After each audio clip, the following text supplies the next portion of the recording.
Diagne après que le ministère de l'Intérieur a émis un mandat d'arrêt international contre Madiambal Diagne, le pôle d'avocats du journaliste a posé un acte fort dans le cadre de la défense de son client. Dans un communiqué rendu public, maître Amadou Sall et compagnie nag ñoom neen dañuy daal di saisir li nga xam ne que moo di Interpol bi pour ñu daal di suspendre mandat d'arrêt international bi nga xam ni itam lancé woon nañ ko maanaam ils vont saisir justement l'Interpol d'une demande au fond de suspension et d'annulation de la notice rouge. Donc le 29 septembre 2025, le doyen du juge d'instruction du pôle judiciaire financier du tribunal de grande instance Ocass de Dakar avait placé sous mandat de dépôt Bintou Diaby, Serigne Saliou Diagne et Mohamed Diagne nekk ay famille yu ki nga xam ne que moo di Madiambal Diagne waaye moom Madiambal Diagne mu daal di génn li nga xam ne que moo di réew mi naka noonu itam na ko daal di lancé benn mandat d'arrêt international. Gis nañ nag ces avocats ñu daal di saisir li nga xam ne que moo di l'Interpol pour ñu daal di bëgg a annuler boobu di li nga xam ne que moo di mandat d'arrêt. Alors Serigne naka na daal di jàngatee li nga xam ne que moo di wàllu wi est-ce que jàpp nga ni instant bii nii dinañ am ndam jëm si Interpol bi li nga xam ne itam bëgg na ko pour ñu daal di annuler cette ligne rouge bi nga xam ne itam moom la daal di tracé Madiambal Diagne. Non, je ne le pense pas. Juste dañ ko def démarche bi rek pour wane ni ñu ngi taxagu seen client ñu ngi koy assister, mais je ne pense pas que saisine bi ñu def lancé ko Interpol mën na arrêter processus mandat d'arrêt bi ñu lancé contre déedéet. Je ne le pense pas. Pour man c'est juste un jeu bu ñu teg wax naa la ko pour wane ni vraiment ñu ngi jouer pleinement seen rôle. Parce que Interpol moom jàpp naa ne autorités yi saisir nañ ko ba pare. Si yaa ngi dégg léegi nag ñoom bu ñu la lancé mandat d'arrêt France ci boppam bu dee France nga ne France seen droit la ñuy appliquer pour xool effectivement ndax dañu war a coopérer wu ci mandat d'arrêt bi wala déet. Loolu nag mooy gàllankoor parce que ñoom tam mooy la ma la wax rek ku si nekk sa droit réew ngay appliquer. tey lancé nañ mandat d'arrêt mais kenn mun la wax ak certitude ni mandat d'arrêt boobu dina tax ñoom ñu jàpp kii di Madiambal bu fekkee seen droit ñoom la ñuy appliquer. Maintenant peut-être autorités yi dinañ lancer également procédure d'extradition bu fekkee jàpp nañ ko te yooyu yëpp itam mën na am ay obstacles yoo xam parce que ay conditions yoo xamante ni les autorités françaises aussi mën nañ ko poser à l'endroit des autorités sénégalaises te bu ñu demul ci en conformité avec ces conditions là loolu obstacle mën na fa am mën na fa bañ a am. En tout cas fii yëpp fàllu itam mënoon nañ fa bañ a yegg. mënoon nañ bañ a yeggi fii. Si toutefois Madiambal Diagne toogoon assumer pleinement ses responsabilités mënoon nañ bañ a yegg si fii quand même. Oui Madiambal defuma dara mais nee na day dem préparer boppam parce que éviter d'être pris court que Serigne loolu ay stratégie am la concrètement. waaw xam nga ñaari mbir dafa am. bu fekkee ni par exemple da nga dem pour préparer sa défense. yow lancé nga ni am nga déjà ay avocat yoo xamante ni am na sax benn français boo cité. waa léegi yow def nga constituer nga say avocat ba pare lu la tere ñëw nag waa ji. assumer ses responsabilités. D'autant plus que pareegul si consultation yi. Ah mais kan lay consulter encore. Peut-être yéen avocat.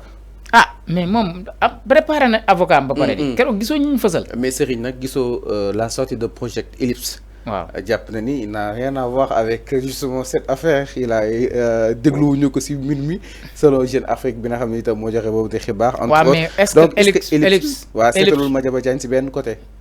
non seetalu ko.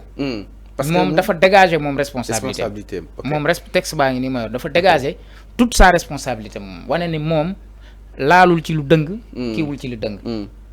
est-ce que yaa ngi dégg. c'est-à-dire Madiambal Diagne dañuy wax ni dafa am ay commission yu mu jot. ci contrat de sous-traitance boobu. les commissions yooyu la mu jot ñana ko signé. ak ñana fa nekkoon. loolu mën na ko bañ a jot de la part véritablement de Ellipse Project. parce que Ellipse Project bu fekk international dafa am contrat ak l'état du Sénégal. mais commission yi mën na jóge ci l'état du Sénégal. ñana fi nekkoon ci jamono yooyu. ñan ñoo ko defal commission yooyu. loolu mooy mbir mi. Ellipse kay yoonam mën na see bañ a nekk waxuma la nag yoonam nekku ci mais yoonam mën na cee bañ a nekk. parce que bu fekkee ñoom bi ñu ñëwee Sénégal bi ñu leen fi indee la leen lié ak l'état Sénégal teg nañ ko ci lu leer lu wér te wóor mais mënoo situer seen responsabilité. ñoom dañu dégager seen responsabilité waaye lépp lu ñeel Madiambal Diagne waxuñu ci newuñu ñu ngi fay setal wala nangam ak nangam. mais jàppoo ni en terme justement quoi comme sûr de transparence société bi nga xam ne itam mu ngi tudd Ellipse waroon nañu ko daal di war a mën a déglu si wàllu wi. ci lan lañ koy dégloo. donc Madiambal il faut mu ñëw daal li fi mën a leer. non damay laaj lan lañ war a dégloo Ellipse groupe parce que dama gis ni ñu ne en termes de transparence wala ñu mën a déglu tous les côtés pour ñu daal di war a. déedéet bu dee nee naa la commission yi ñu toppee ni Madiambal dafa am 21%. non maanaam 21%, 21 milliards ñu jàpp ni ay commission la yu mu jot parce que contrat de sous-traitance la yotoon. est-ce que yaa ngi dégg. waa dama ne ñan ñoo ko signal loola ñan ñoo ko signal. est-ce que Ellipse la Project International. wala l'état du Sénégal bi mu indil investisseurs yooyu. wala état Sénégal bi mu indil ñooñu. est-ce que yaa ngi dégg c'est ça.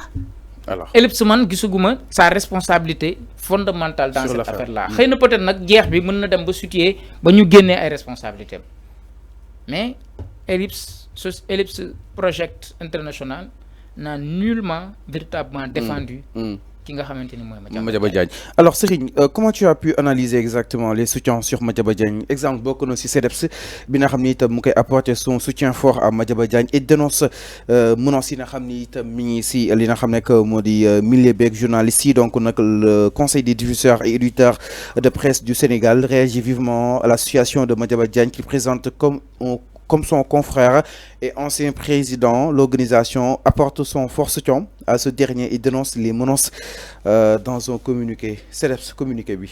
erreur laa ci gis gisuma lu ñu jaar yoon la xam nga lu muy nuru. yow mi toog fii en tant que journaliste nga ni maa ngi soutenir Madiambal Diagne.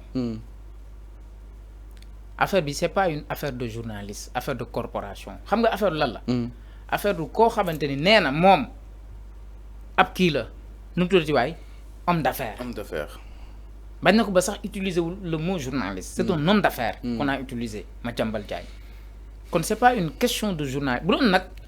si liberté d'expression xaaral bu doon ci xalimaam la bind. mënuñu ko génne ci corporation. non waxuma la nga génne ko ci de mais il faut faire la part des choses. bu doon ni Madiambal ci bigam lañ ko jàppee ci xalimaam la. bu la neexee yéen ñëpp mun ngeen taxaw défendre ko comme ni ngeen ko defee woon ci Pape Alé ni ngeen ko defee woon ci sëñ Saliou Gueye mais ça c'est une affaire hors corporation.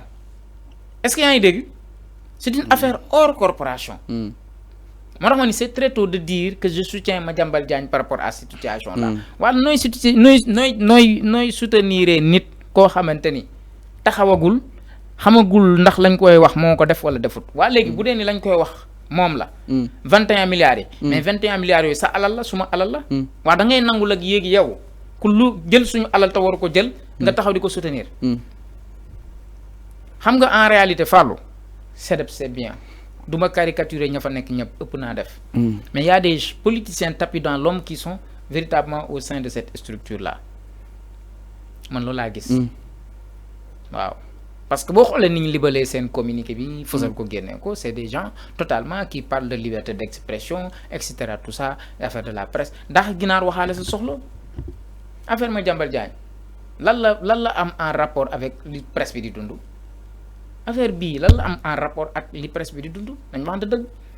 mais loolu est-ce que duñu woy que ni peut-être ñu protéger exactement ces hommes d'affaires parce que Madiambal Diagne homme d'affaires là il a son groupe de presse il a pas mal de journalistes qui sont là-bas donc tey s'il est menacé c'est parce que son groupe justement est menacé loolu day am ay répercussions jëm si li nga xam ne que moo di emploi dans le milieu journalistique. waaw léegi homme d'affaires bu dee nañ protéger homme d'affaires yi. kon kay na ñëpp dooni dem dooni ay sàcc bu ñu paree ne ay homme d'affaires lañ ñu protéger ñu ah man de xaaral ma xool jéem a xool man fu ma aw ba tojee alalul jàmbur mu waxee man leen homme d'affaires laa dañ ma protéger xam nga gis naa sa 50 000 yi xaar ma pare ma sàcc ko bu ma jàppee ma leen homme d'affaires laa il faut ma protéger ah mais kon kay nañ protéger ñëpp su fekkee ni homme d'affaires bu jug nañ ko protéger sa oto bi laay sàcc léegi Fallou teg ko si yoonu Malika bi dem changer bu ñu ma jàppee ma ne je suis un homme d'affaires il faut me protéger il faut protéger les hommes d'affaires mais homme d'affaires bu dee bandi nag un bandit de grand chemin nag il faut le protéger nañu rëq ndigam laa wax homme d'affaires bu fi sàcc donc non sens nga gis si la sortie exactement non vraiment je l'apprécie pas parce que je vois que véritablement c'est un communiqué qui manque véritablement de pertinence et de logique et de cohérence. Alors Madiambal Diagne am na soutien exemple à l'international bokk na si li nga xam ne que moo di là foofu mën naa moo di l'union internationale de presse francophone. voilà loolu lépp ñoom ñu ngi koy réitérer exactement seen soutien jëm si Madiambal Diagne. waaw xam nga Madiambal est-ce que gañewul bataille communication bi concrètement non il ne l'a pas gagné. Non parce que affaire bi aussi c'est pas une bataille. parce que Madiambal Diagne du quelqu'un la. non xaar ma ñëw rek. C'est pas une bataille ou bien un combat de communication non c'est un combat juridique. mais dafa jàpp ni dafa rax une bataille juridique. mais dafa jàpp ni moom dafa rax politique. dafa jàpp ni dafa rax politique. y a des non commandes gisuma ci politique. lu rapport scientifique wax ñoom Maître ak ñoom Sonko pour éliminer ko. exactement cité na si sax ñoom Maître Clédor ak ñoom Sonko moom Madiambal Diagne exactement. waaw man gisaguma loolu man daal li ma gis di daal Fallou. mooy c'est un rapport concernant scientifique. bu mu def wax Madiambal Diagne et cetera tout ça loolu nag mënuma ko véritablement lié ak politique nag. alors mi ngi noonu exactement balaa ñoo rendre antenne bi foofu si daanuk building administratif jëm si ministre yi dina xam ni sax nañ ko daal di càkkaarloo. c'est à quelle heure journaliste yi commencé na waaye mën nañ continuer ba si kanam alors ñu daal di ñëw si beneen.